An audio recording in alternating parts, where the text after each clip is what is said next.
আমার ভাই roads and হাইওয়েতে আছে ৩ কোটি টাকা দিয়ে আমাদের গ্রামের বাড়িতে বাড়ি করছে। আমি বললাম, আপনার ভাইয়ের বেতন কত? গর্বে ভরা চেহারাটা মুহূর্তে ছাই হয়ে গেল। দোস্ত বলিস না, এই শালা ট্রাফিক পুলিশ, শালারা ২ টাকারও ঘুষ খায়। দোস্ত, তোদের ফ্ল্যাটে কত খরচ পড়েছে? এই সব মিলে ৯৭ লাখ। তোর বাবা তো ট্যাক্সে আছে, বেতন কত? চেহারা আবারও ছাই। ওদিকে জনৈক মেয়ে তার হবু বরকে বলছে, কাবিন কিন্তু ৩০ লাখ টাকা হতে হবে। বর ২৮,০০০ টাকার বেতনে চাকুরি করে, না হলে আমার প্রেস্টিজ পাংচার। পরে ফেসবুকে সেই মেয়ে পোস্ট দিয়েছে, যে ছেলে যৌতুক চায় তাদের না বলুন। এদিকে মেয়ের জন্য বিয়ের প্রস্তাব এসেছে। এক ছেলে কলেজের টিচার, আরেকজন পিডব্লিউতে চাকুরি করে।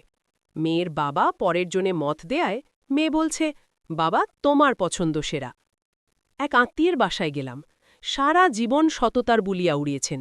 মেয়ের জামাই চাকুরি করেন সিটি কর্পোরেশনে। খুব গর্ব করে বলছেন, তার মেয়ে ঘরের ফার্নিচার ৪-৫ বছর পরেই পাল্টায়। মেয়ে খুব শৌখিন, ৮০ লাখ টাকায় ফ্ল্যাট কিনে আরও ৫০ লাখ টাকা খরচ করছে ইন্টেরিয়ার কাজে। জিজ্ঞেস করলাম, চাচাজান, জামাইয়ের বেতন কত? গর্বে ভরা চেহারাটা মুহূর্তে ছাই হয়ে গেল। অফিসে বসে আছি, একটা ছেলে সালাম দিয়ে ট্রেনের সময় জানতে চাইল। কথায় কথায় বলল তার ভাইও রেলওয়েতে জব করে। জিজ্ঞেস করলাম, কোন পোস্ট? ও বলল, ইঞ্জিনিয়ার, ডিপ্লোমা।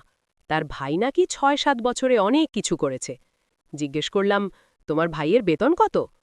আর কোনো উত্তর নাই। আমরা এত নষ্ট হয়েছি যে আমাদের কোনো লজ্জা নেই। ঘুষ আমার অধিকার, কিন্তু কন্ডাক্টর ১৫ টাকার ভাড়া ১৫ টাকা চাইলেই, এগুলা মানুষ না, এই টাকা খেয়ে এরা কিছুই করতে পারে না, মানুষের টাকা মেরে কিছুই করতে পারে না। অথচ একটু আগেই বাসে মোবাইলে আলাপ করছিল একটা বেসরকারি ব্যাংকে চাকুরির জন্য ৯ লাখ আর ১০ লাখের ঘুষের আলাপ। কন্ডাক্টর গলা কাটছে শিক্ষিত দুর্বৃত্তরাও।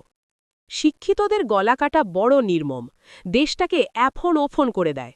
কন্ডাক্টররা একটা নিদারুণ সত্যি কথা বলে, আপনারা যে কলমের খোঁচায় কোটি কোটি টাকা মাইরা খান, এই হিসাব তো আমরা নেই না। কথা সত্যি এবং নিদারুণ সত্যি। মানুষ হয়তো আছে, সংখ্যাটা কম। মেয়ের বিয়ে ঠিক হয়েছে, তা কোথায় হলো, ছেলে কি করে, যদি ঘুষের ডিপার্টমেন্টের হয়, দেখবেন মেয়ের বাবা মা ভাই বোন আর মেয়ের চেহারা খুশিতে কেমন চকচক করে। অথচ এই যে অরাজকতা, এই যে ভেজাল জিনিস, এই যে উচ্চ মূল্য, এই যে গলাকাটা সেবা, এই যে পেনশনের টাকা তুলতে ফাইলের পেছনে দৌড়াতে দৌড়াতে জুতার তলা ক্ষয় হয়ে যাওয়া, এই যে পরীক্ষায় ভালো করলেও চাকরি না হওয়া, এই সবের মূলে তো ওই যে যেখান থেকে বিয়ের প্রস্তাব এলে জিহবা চকচক করে, চেহারায় নোংরা খুশির ঢেউ ওঠে, সেই দুর্নীতিবাজ শুয়োরদের কারণে। বিখ্যাত এক অর্থনীতিবিদ বলেছিলেন, শুয়োরের বাচ্চাদের অর্থনীতি। এই শুয়োরের বাচ্চারা কারা? এই লেখা পড়ে পরে যাদের চেহারায় চপেটাঘাত পড়বে, ছাই হয়ে যাবে, তারা। সংগৃহীত।